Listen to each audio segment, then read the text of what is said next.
Welcome, and thank you for joining us for the talk, Understanding Human Trafficking and How to Protect Your Children. We have an amazing turnout this evening, and I want to thank Whiteman TV and Rogers TV for sharing this important message with our community. This segment is part of our Awareness for Crime Stoppers Month, the theme of which for 2022 is Stop the Crime of Human Trafficking. At Crime Stoppers Guelph, Wellington, we've been using our platform of community engagement, crime reporting, awareness, and prevention to shine a light on human trafficking. This means discussing how to prevent this crime from happening in our communities. As with any crime, we encourage members of the public to report criminal activity anonymously and confidentially to Crime Stoppers Guelph Wellington at 1-800-222-TIPS or online at www.csgw.tips. You never have to give your name or testify in court. If your information is used in an arrest, you may be eligible for a cash award of up to $2,000. A word of caution. The topic of human trafficking, specifically sex trafficking, can be difficult for some, as it will be referencing addiction, mental health, physical and sexual assault. If you need a moment, please take a moment. It's necessary to share this information authentically to fully appreciate what this crime is and what it can do to its victims. At this time, I'd like to introduce Detective Constable Hugh Currie of Guelph Police Service, who serves on the Internet Child Exploitation Unit. Hugh, can you offer a short introduction? Once again, my name is Hugh Currie. I am the team leader for the Internet Child Exploitation Unit here for the City of Guelph Police Service. I am part of a bigger cast of members, which includes 26 police services and roughly 90 police officers throughout Ontario. And our main focus is preventing online child abuse and also rescuing children. We rescue a lot of kids every year through luring, through people who are being kids who are victims of predators online. So again, our main goal is to, and also educate by doing what we're doing here today. Thank you for that, Hugh. And now introducing Provincial Constable Beth Hickey of Wellington County OPP, who is the Youth Resiliency Officer. I know you have other titles as well, Beth, but I'll let you introduce yourself. Thanks, Sarah. So for the introduction. So I am Beth Hickey, so I'm the Youth Resiliency Officer, which is kind of an umbrella term for a whole bunch of things. One of which is a grant coordinator with Crime Stoppers Guelph Wellington and Victim Services Wellington to raise awareness on anti-human trafficking and sexual assault. So that's where my kind of connection with all that comes in, and also working with kids in schools and doing presentations and things like that. That's perfect. Thanks so much, Beth. Thank you both for sharing your time and your knowledge and experience with us. It's really going to help us understand better. As you understand, with Crime Stoppers Guelph Wellington, we work closely with Guelph Police Service and, of course, Wellington County OPP. So it's just a logical fit to have these two people join us today.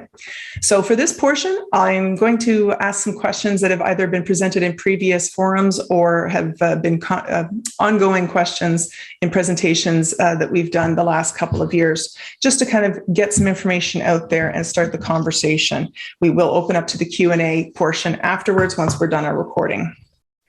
First of all, we'll start off with the basics. What is human trafficking, and specifically sex trafficking? And Beth, I think we'll start with you for that one. Sure. So human trafficking under the Criminal Code of Canada is the recruitment, transportation, or harboring of persons for the purposes of exploitation, typically in industry or forced labor. For tonight, we're going to predominantly be talking about sex trafficking.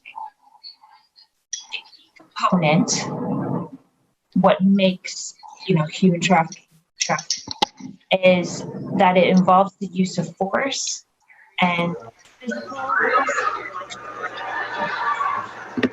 deception.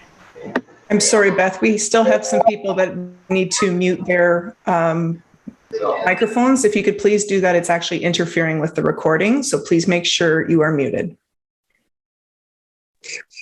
Sorry, go ahead. Perfect. Can everybody hear me okay now? I guess. So yeah, it involves exploitation, and this can be, again, physical, so using force, or psychological. And that's what kind of makes human trafficking such a nefarious crime that it is. Okay, I know that one was a little difficult to hear, but we can maybe clarify that in the Q&A just with the interference that we had a little bit there. So with this type of crime, it might seem difficult to understand because most of us are either in a rural area or a more remote area in Ontario.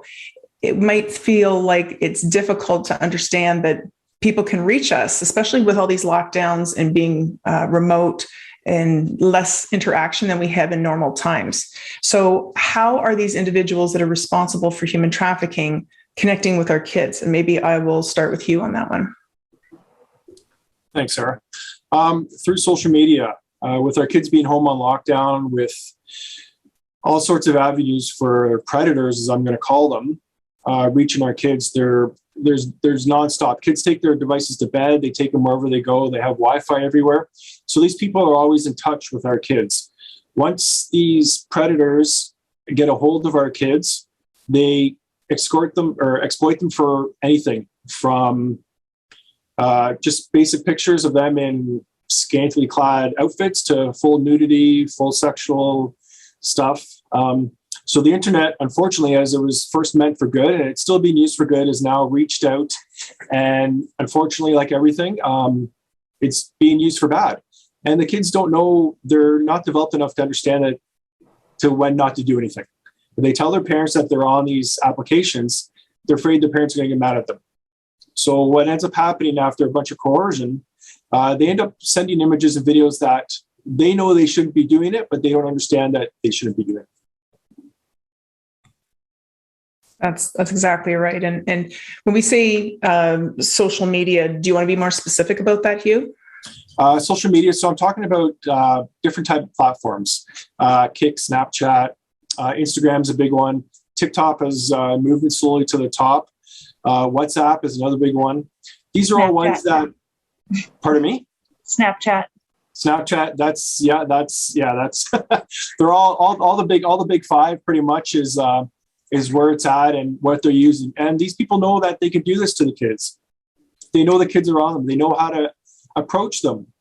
And we're all going to be out of lockdown soon. So these kids, after meeting these people for so long, are going to start meeting them in public because now they think that they're friends with them. And this is where we can get into the human trafficking / sex trafficking because they trust these people that they've been talking to.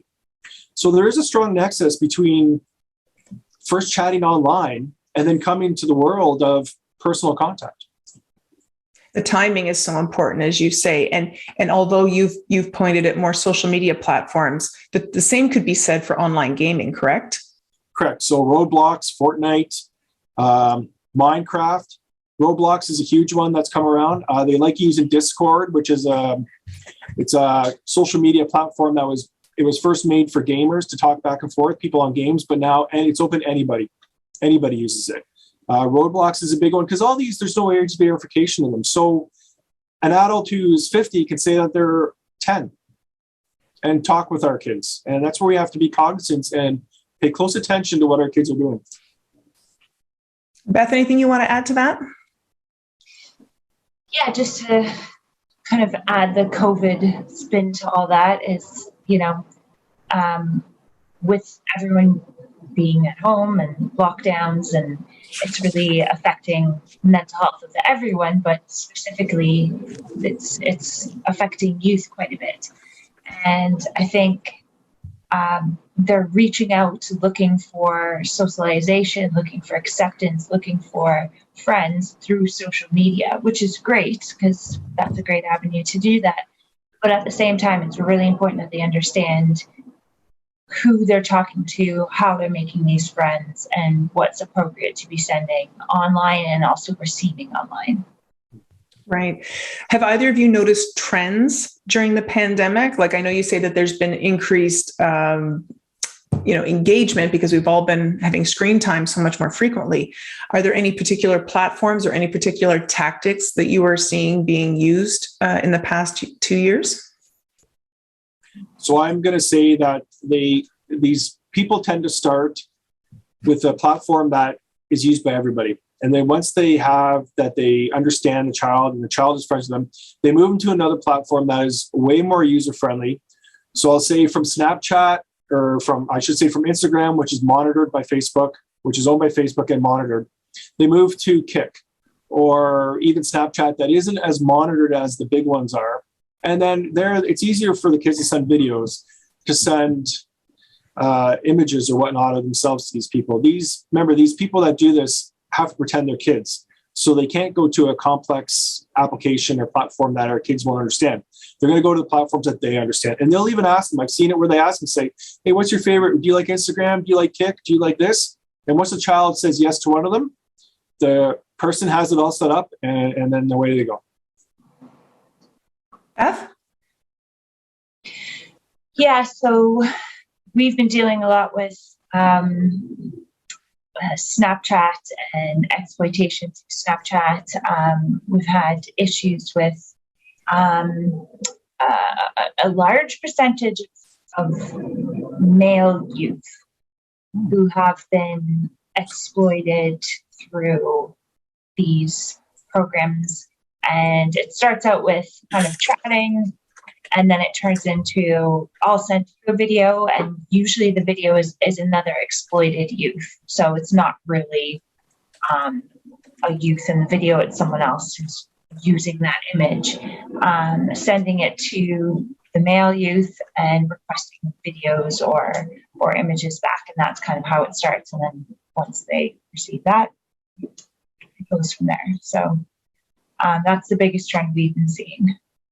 And that's interesting because traditionally, and I know when we do our human trafficking presentations with Crime Stoppers, most of the stats that we have would reflect that females are victimized more. We do know that males are victimized, but primarily the majority are female or female identifying. And, you know, now that you're saying that, it would seem that we could expect to see an increase in those numbers for males then too. Yeah, primarily we're only as good as what's been reported. And unfortunately, human trafficking is a vastly underreported crime.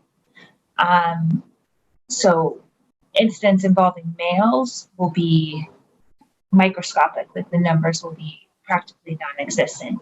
But we know that this exploitation is happening, and this exploitation could then lead to situations like human trafficking. So it's important that any youth, male, female, or non-gender specific, can be exploited by these predators. And I think that's one of the biggest questions, or most commonly asked questions when we do presentations, is who can be trafficked? And the fact of the matter is that anyone can be trafficked. It's not age specific, although we see increase between the ages of, like, you know, the 10 to 12 and the 24 age group, with grooming starting as young as 8. But the fact of the matter is, you know, male, female, non-conforming gender identities, it doesn't matter. It is really a case of someone who is needing an emotional connection, someone who's trying to reach out, or maybe dealing with grief or some kind of personal upheaval. And that is really what these individuals are looking for, is some kind of opportunity to take advantage of someone when they're at the most vulnerable. Someone who's maybe posting that they're having a bad day, right? That's a great opportunity to say, I'm having a bad day too. And then it's all about that connection and starting a conversation. Like you saying, the next thing you know, we're in the DMs, or Hugh, like you mentioned, moving into another platform that's less known and less parent or guardian or adult aware. And that kind of gets the ball rolling. Fair? Okay. So the next question, and I know we've been doing human trafficking conversations now since 2017, back when Victim Services Wellington brought that training, the 2-day seminar, to Wellington County and asked us to participate along with a number of other agencies. We really took that on as being one of our primary mandates with Crime Stoppers Guelph Wellington. And ever since then, I've had people say, you know, that doesn't happen here. I don't know why you're talking about it, because it's not a Wellington County thing. It's a Guelph thing. And then when you're talking to people in Guelph, it's not a Guelph thing. It's a Toronto thing. So it just seems like whoever you're talking to wants to push it to a larger community or a community nearby, but not quite where we are. Beth, I want to start with you. What are your thoughts with that statement? So that whole urban versus rural thing really is a myth. Again, as I said, it's a widely underreported crime. There aren't a lot of stats for it because a lot of times victims don't realize they're victims. A lot of times the trafficker is known to them as a friend or a boyfriend, girlfriend, and they don't actually realize that they're being trafficked. They've been so psychologically manipulated that they think, they're doing this as a debt.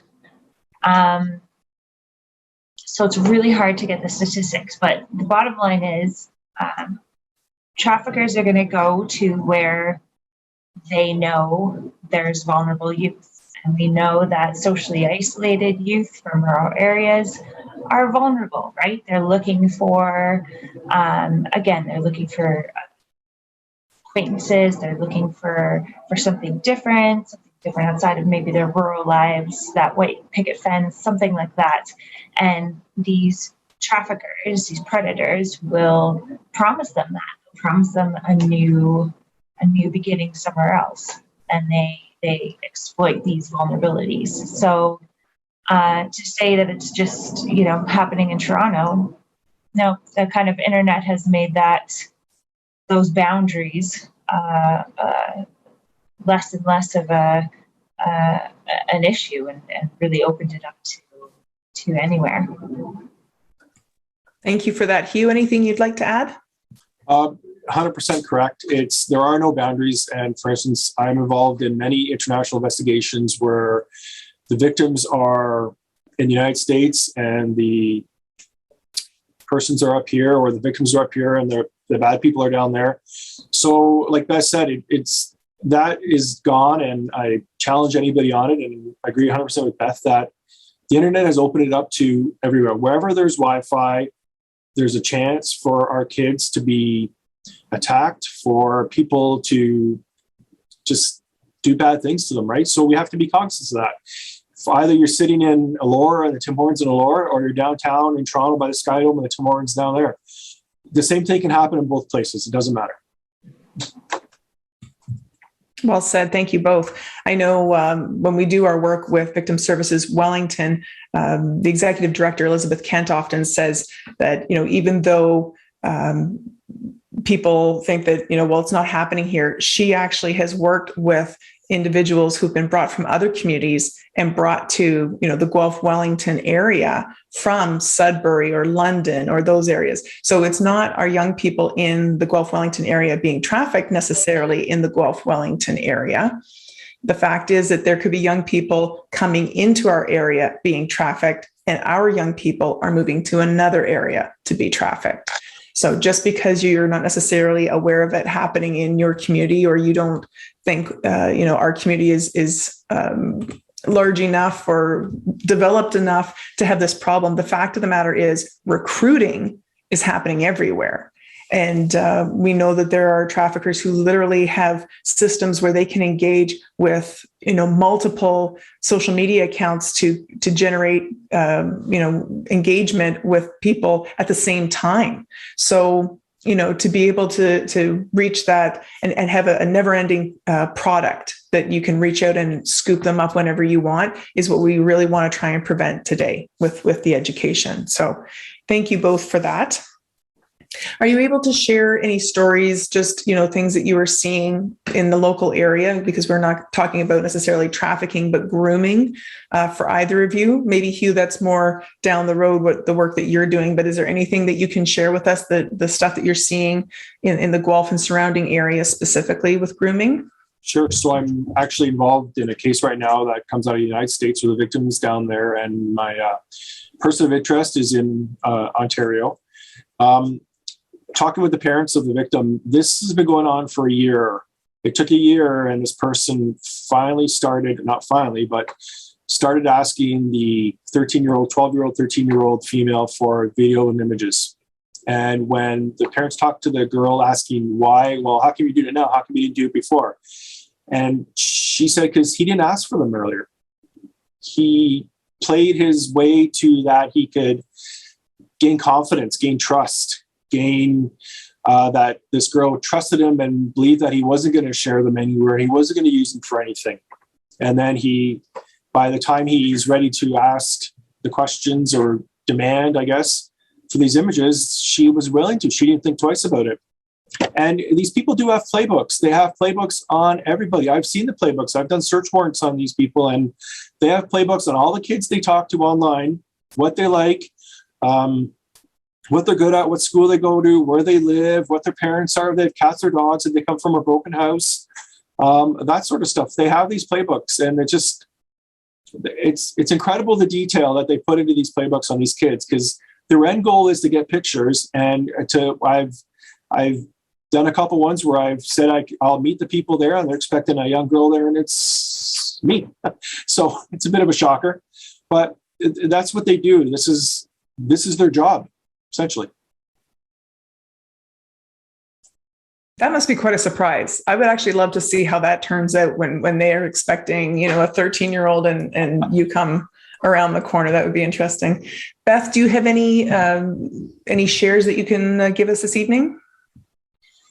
Well, kind of like what Hugh alluded to, it is a very long investigative process. And I know from the OPP side, we recently had in Barrie, I think there was an incident in Barrie and Kingston where 67 victims of human trafficking were removed from an exploitive situation. And this was January of last year, so a year ago now. And this was, years of work and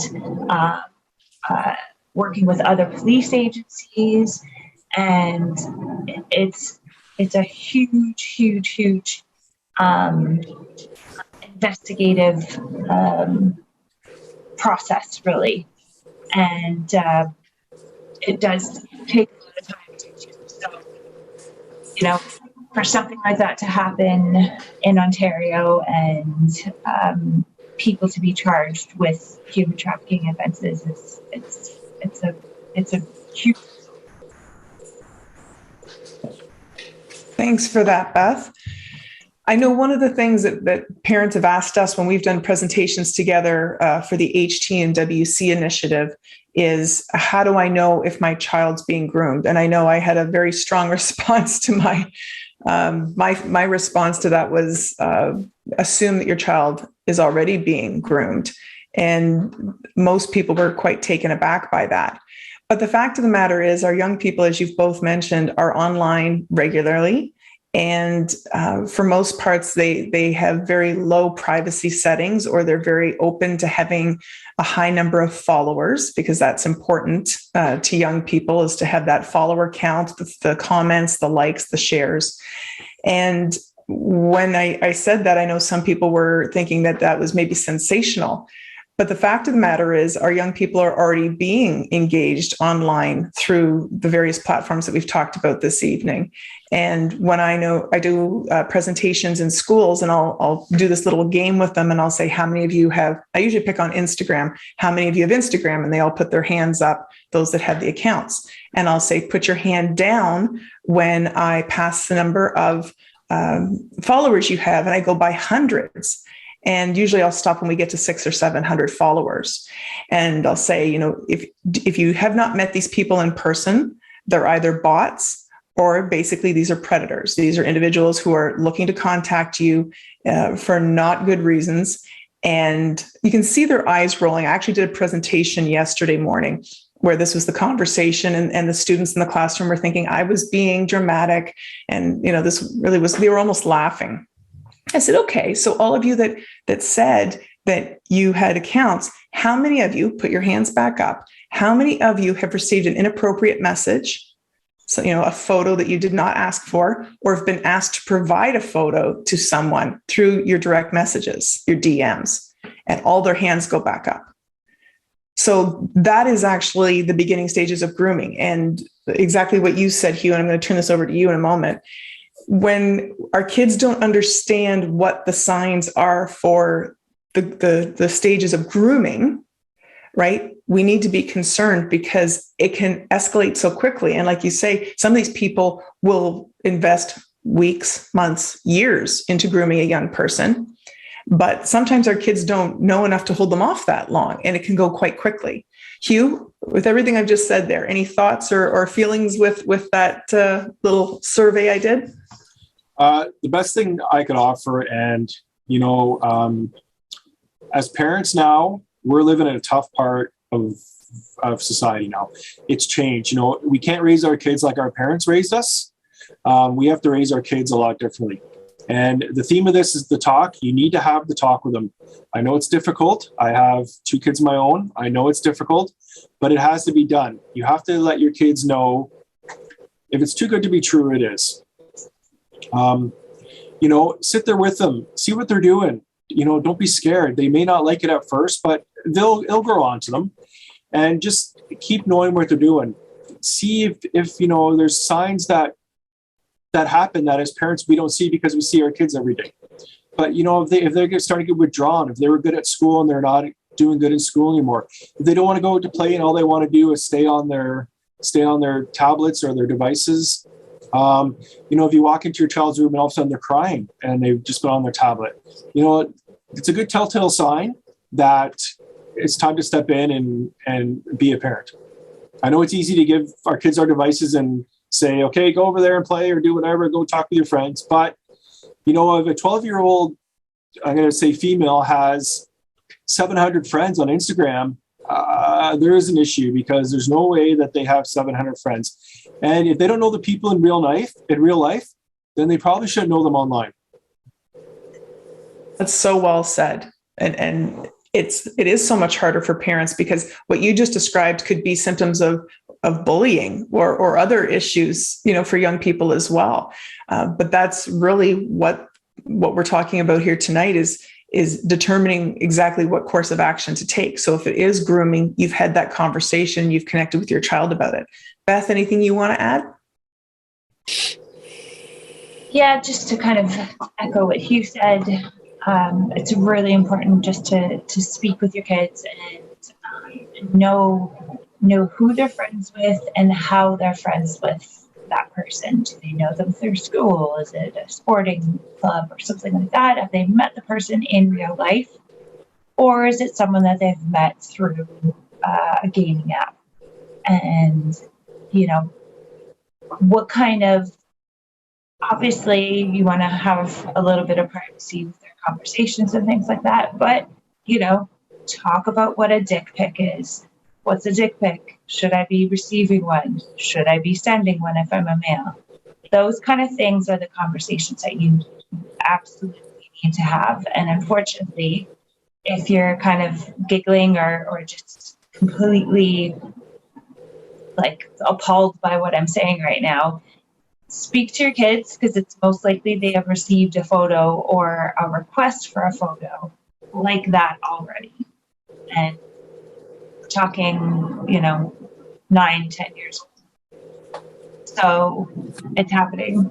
And this is kind of how it all started. So if I could add something, Sarah, sorry, just yeah.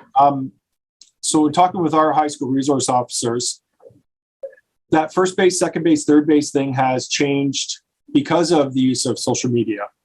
So first base now is sending a dick pic, sending the V pic. That is first base now, believe it or not. It's not that little peck on the cheek anymore. It's that. Now, if that's first base, where does it go from there? This is why, and I'm not just talking about high school. I'm also talking about grades 7 and 8. The youngest victim in Guelph we've had so far is 9.5, 10 years old. So there is a great need for parents to be on top of it. I know it's tough. It's very time consuming, but it gets easier as it goes along. And if you start now when the kids are young, as they get older, then it's so much more easier. And they're going to be more comfortable telling you, oh, Mom, I got this dick pic. Gross. What do I do? Boom. You've done your job as a parent. You've gained their confidence. Excellent. I love hearing that. And I think that's so important that we're handing over a computer to our children or we're giving them a computer in their rooms or in a private space, or giving them a tablet that they can move around with and not be in view of supervision. But what we really need to do is to have the conversation, say, here's something, that I want you to have, and you've been asking for it forever, but we need to talk about the responsibilities around that and how you're allowed to engage with it. And you're absolutely right. If we're talking to, our 8, 9, and 10-year-old that, somebody's going to be asking you for pictures that are covered by your swimsuit, then, they know what to look for when someone's asking for that's a flag already. And it's horrible that we live in a time that we have to have that kind of conversation. But I think we would rather be more on the side of prevention and caution than have one of our children needing either of your services in the case of they've been groomed and they've been exploited, or there's photos of them on porn sites. Absolutely something that can be prevented. And we need to focus more on that rather than saying, oh, it's a terrible thing. Yes, but what are we actually going to do about it? Now, Hugh, I know you and I have had this conversation before. The sit down discussion with the kids, or does it look like it's the kitchen table, or is it better to more let it happen? Is it better to have it happen more organically, to have this conversation about what they're experiencing, who they're connecting with, and what's transpiring between the two of them? I think it might be a better conversation maybe at night if the family sits around and watches TV together. Watch a movie, board games, something so it's not predominantly focused on that. So because once you ask the question, the child's going to be embarrassed, shameful, they're not going to know what to do. They're going to need time to think about it. If they're in a setting where it's the only thing going on, you're putting pressure on them, and they're probably going to crack and walk away and not want to talk to you ever again. So I would suggest probably having it where there's something else going on. It doesn't have to be with the younger siblings, if there is younger siblings. If you're talking to the youngest sibling, if you have older siblings, get them involved. They've been through life. They might be able to offer some recommendations to the kids. Say, I'm here for you. If you don't want to show mom and dad, come and show me, and then we can both go to mom and dad type thing. So it is a full family thing. Excellent. Beth, your thoughts? A nice way to approach it too is just be ignorant, say, oh, I don't know what this is. Tell me what this is. What's this? What does this do? That kind of is a good entryway to kind of break the ice and have them kind of teach you about, what all these apps are and what they do and who's on them and things like that. Absolutely, because our kids always want to be able to tell us stuff, right? We're always busy teaching them. It's nice for them to teach us, as long as we've kind of done some homework, right? Mm-hmm. And we have a little more of a knowledge base going into it, so they're not trying to pull one over on us. It's like, yes, I realize you have 3 Instagram accounts. I'm not silly. I know what you're up to here. But that's it. I like the idea of it being a conversation, and even leaving the door open saying, hey, I saw this on the news. I really don't understand it. Let's talk sometime about what Snapchat does. Or, I was thinking about downloading, whatever the new app is. If you know anything about it, like, show me how to do it type thing. And that kind of is a great way to sort of, it's not an imbalance of power where the child feels that they're in trouble for this conversation. It's more of a case of they're an equal partner in learning about this. And then maybe they'll share with you at some point, right? All right. So I see we're kind of getting down to our last few minutes of our session here. For someone who's maybe aware that something's going on with their child or concerned that something is happening with their child, can you each explain to me, and Beth, I'm going to start with you first, what can a parent expect, a guardian, a teacher, a coach, what can they expect if they contact police and say, I'm afraid something's happening here, I'm afraid this young person is being exploited, or there's some grooming, or there's just something that's off as far as their relationship with someone and it involves online? So absolutely, yeah. If they've got that kind of gut feeling that there's something wrong there, best thing to do, if it's an emergency, call 911. Or alternatively, if you're in Wellington County, call 1-888-310-1122. From there, what the investigating officer will want is obviously evidence. So I know everyone's gut reaction is to block and delete, which is great. But you do want to, if possible, keep screenshots at least of things like, usernames and things like that. I'm pretty sure Hugh has a lot more experience. I could talk a little bit more about that, but screenshots are a good, helpful tool in that situation. There's also victim services, if it does end up being an investigation where there is a crime and youth is a victim, then we have supports for our youth when they come into a situation where they're being investigated. And that's a really good point. There are so many supports in our community. We're really fortunate, whether it's Victim Services Wellington, and I know Guelph Wellington Women in Crisis does a lot of work as well. So don't be afraid of that you're not going to get what you need by coming forward. Our police partners, and then of course the supports for those who've been victimized. Hugh, I know you have something to add here. Well, Beth did really well, so I don't know what more to ask. So the parents are going to be utterly peed off about what's going on. They're going to be mad at their child. They're going to be mad at the world. They're going to be mad at the device. I've come across ones where the parents smash the phone and then go, "Oh no, you need this, right?" I did. Yeah. Like Beth said, screen captures. You just have to be careful because some applications out there, if you take screen captures, Snapchat, I know is one of them for sure. The other person on the other side knows you're taking screen captures of conversations. So that may force them to start deleting conversations and evidence that we may need. Everybody's got a device, a cell phone. There's another person with a cell phone. Take your cell phone, hit the record button, and just scroll slowly through the chat. And you're recording the whole chat on your phone, so that if it does get deleted, at least you have it. And that'd be great, because from there we can get usernames, we can get evidence of luring, of grooming.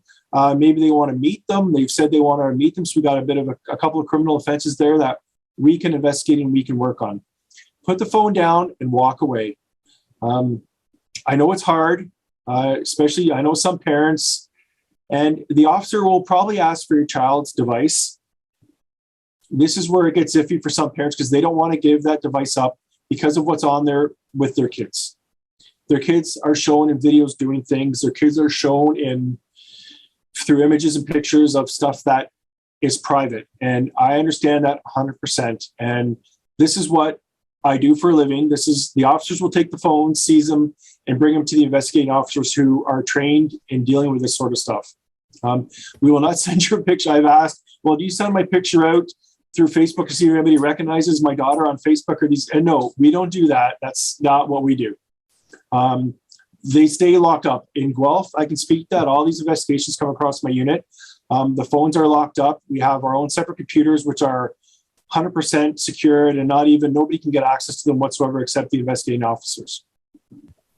So be cognizant of that. If you are on, see you, Beth. If you are on certain websites, go ahead and report it. If you're on Instagram or Facebook and something gets done, report the user. It's okay to do that. It's fine. Sometimes you can get stuff faster through reporting a user than we can through a subpoena through the Department of Homeland Security. So go ahead and do that. But please, like Beth said, the conversation is evidence. If you delete the chat or you delete, the social media, the evidence is gone, and we will not be able to get that and use that for an investigation.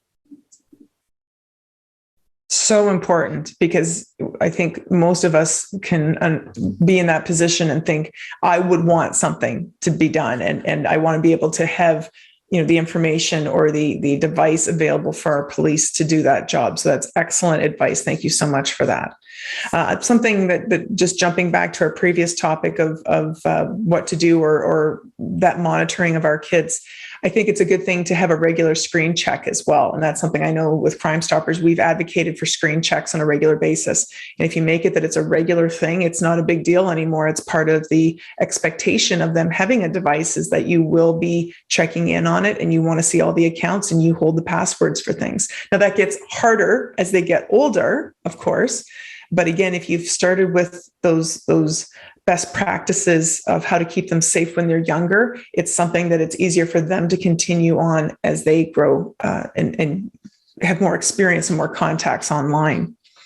Sarah, just a caution to parents that when they do that, kids talks amongst each other at school about parents checking other devices and how to hide stuff from parents. Oh, yes. I encourage parents to Google hidden applications, which are applications such as the calculator app, which actually has a little keyhole on it, which is a locked application that looks like any other icon on the computer device or on your device, but it's actually hidden in there. You can have your own different accounts, pictures, videos, a bunch of other stuff. It's like a whole other computer, I guess, per se, in there. So be wary of that as well. That if it looks too clean, God, let's hope it is. I'm sure it is, but there's that underline where stuff might be hidden in other applications. Absolutely. Yeah. Well, kids are like criminals. They're always one step ahead, right? They always try to figure out the new way to. They know this stuff better than we do. That's right. That's right. Okay, so I want to give viewers an opportunity to connect with the both of you. So are you able to share any contact information if someone has questions that maybe they want to reach out to you individually outside of this presentation? Are you okay with sharing that? Beth? Yeah, I can actually probably be easy if I just type my email into the chat, and then if anybody wants to reach out. Do you have a phone number that you could share for anyone who's maybe watching? I will add the phone number in there as well. If you could say that would be great. Oh, because it's recorded. Yeah. Thank you so much. Yes. Okay. So my email address is my name. So Beth.Hickey, Hickey, @opp.ca. And the best number to reach me by is calling into our general number, which is 1-888-310-1122. Perfect. Thank you for that. And you added to the chat as well. I see Hugh's already gone ahead and done that, but Hugh, if you don't mind sharing your contacts as well, please.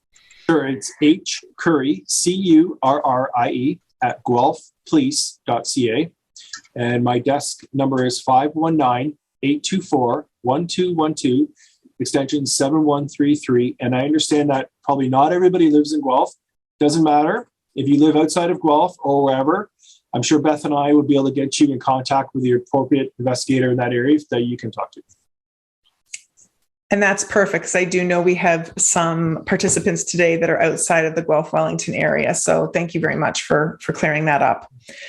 All right, we have reached the end of our time with our viewing audience. So thank you so much, Detective Constable Currie and Provincial Constable Hickey, for sharing some key tips on how to talk to our kids about being safe online and understanding the connection with human trafficking.